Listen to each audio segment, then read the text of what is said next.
Mesdames et messieurs, chers compatriotes, chaque 2 février, depuis 24 ans, la communauté internationale célèbre la conclusion de la Convention de Ramsar sur la protection des zones humides, convention dont notre pays est signataire aux côtés de 169 autres à travers le monde. Le thème retenu pour cette année 2021, zones humides et eau, s'inscrit dans le contexte de la décennie d'action pour l'eau, proclamée par les Nations Unies il y a 3 ans. Inutile de préciser à quel point ce sujet est pour l'humanité d'une importance majeure.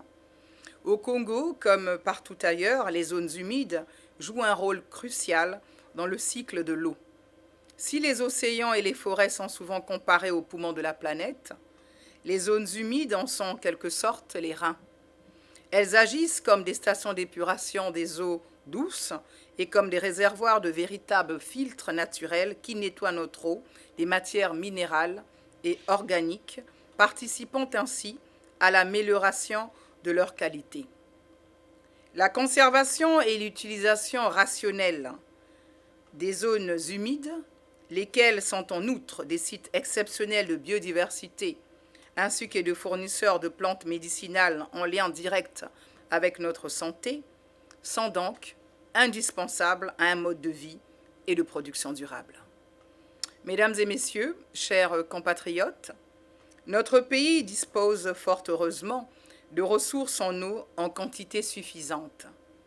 Contrairement à nombre de pays frères en zone sahélienne ou en Afrique australe, nous ne souffrons pas au Congo de ce qu'on appelle le stress hydrique. C'est une chance à laquelle s'ajoute le fait que notre gouvernement, sous l'impulsion du chef de l'État, son Excellence M. Denis Sassou Nguesso, s'attelle à améliorer sans cesse l'accès à l'eau potable pour l'ensemble des populations, ainsi qu'en témoignent les travaux d'adduction en cours à Brazzaville et ailleurs. Une chance donc, mais une chance fragile, et si nous n'y prenons garde, une chance réversible.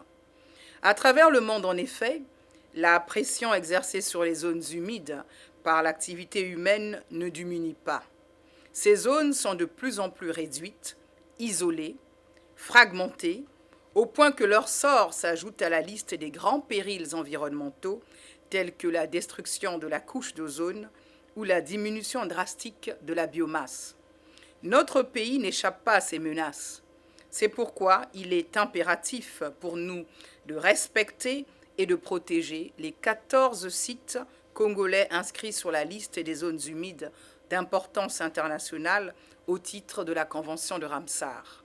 Mesdames et messieurs, chers compatriotes, parmi ces sites, une attention toute particulière est accordée aux tourbières de la cuvette centrale du bassin du Congo, du fait des quantités extraordinaires de carbone qu'elles recèlent. Plusieurs projets sont en cours de préparation dans le but non seulement de les préserver, mais aussi de les valoriser, afin de contribuer à l'amélioration des conditions de vie des populations locales. Ces projets, et en particulier l'écotourisme, verront le jour avec l'implication de tous, pouvoirs publics, société civile, acteurs économiques privés, communautés autochtones.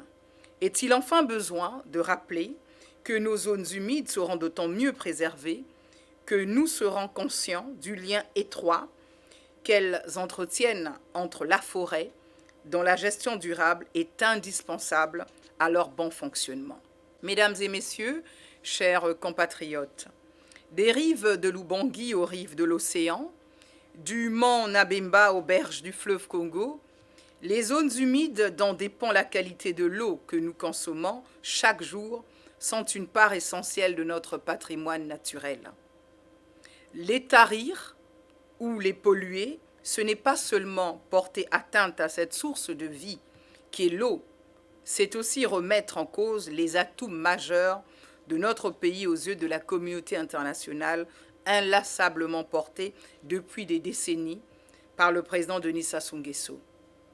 Alors, tous ensemble et plus que jamais, en ces temps de pandémie, préservons notre destination Green Congo et préservons notre environnement. Je vous remercie.